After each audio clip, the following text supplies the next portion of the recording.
Welcome back to the Beast Speak blog. This is a series where I tell you what the Beast has been saying to me and how I overcame it. If you don't know what I'm talking about, the Beast is your addictive voice, the AV and the AVRT of rational recovery. If you can recognize that beast, then you can separate yourself from your urges, and that can result in immediate and lifelong abstinence. If you want to learn more about rational recovery or how to do AVRT, I'll link Virginia's story in the description box below. You can check that out. It's a good place to get started.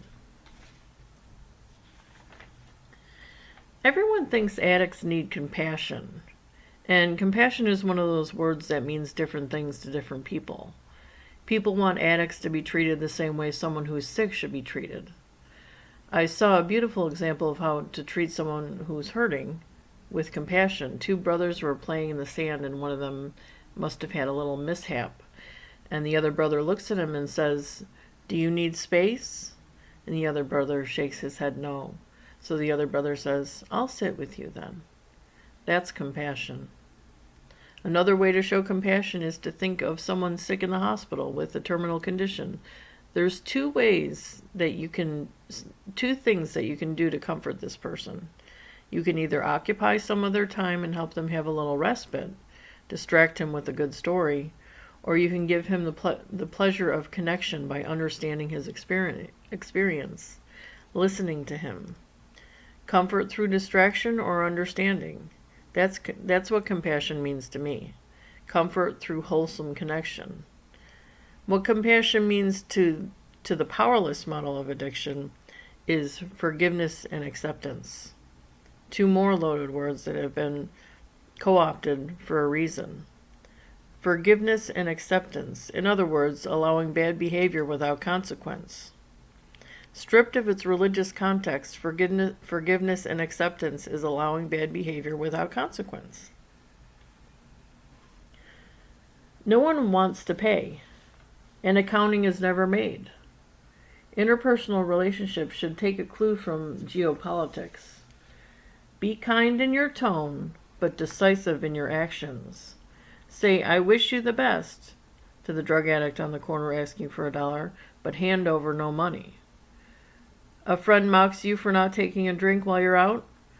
Go ahead and wish him the best and stop associating with him. Be kind in your tone, but decisive in your action. Bad behavior deserves consequences. We live in a world void of consequences. We're all disconnected from what our choices get us. Because everyone thinks being nice is the same thing as being good. It's not. It's a form of lying and cowardice. Truth is the highest form of good. That means we need an accurate accounting.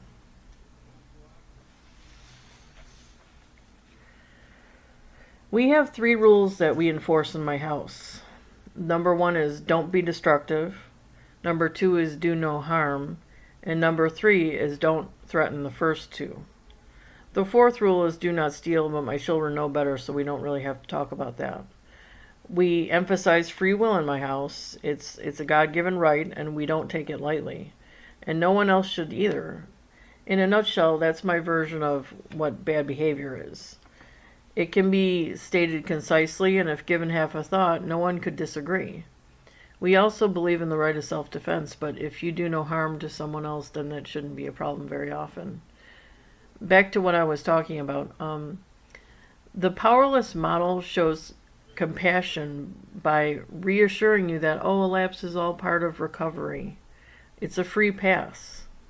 When things get real hard and conditions are just right, no one would blame you. No one would blame you.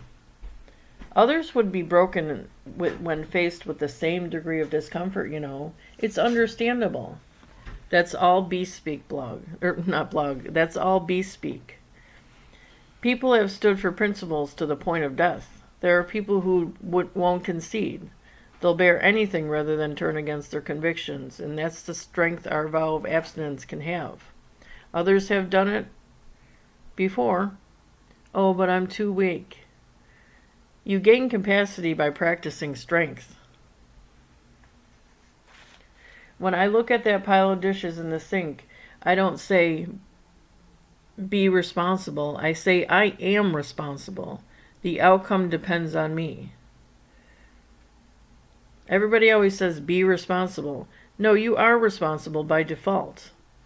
What they mean by be responsible is they want you to act a certain way. But you're responsible whether you do it or not. Everything's built around the moral inversion that we are not responsible. Every concentric circle around the lie at the center of the powerless model is an inversion of morality. We are responsible and we are not powerless.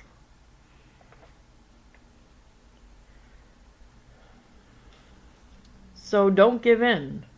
Rule yourself, defeat the beast.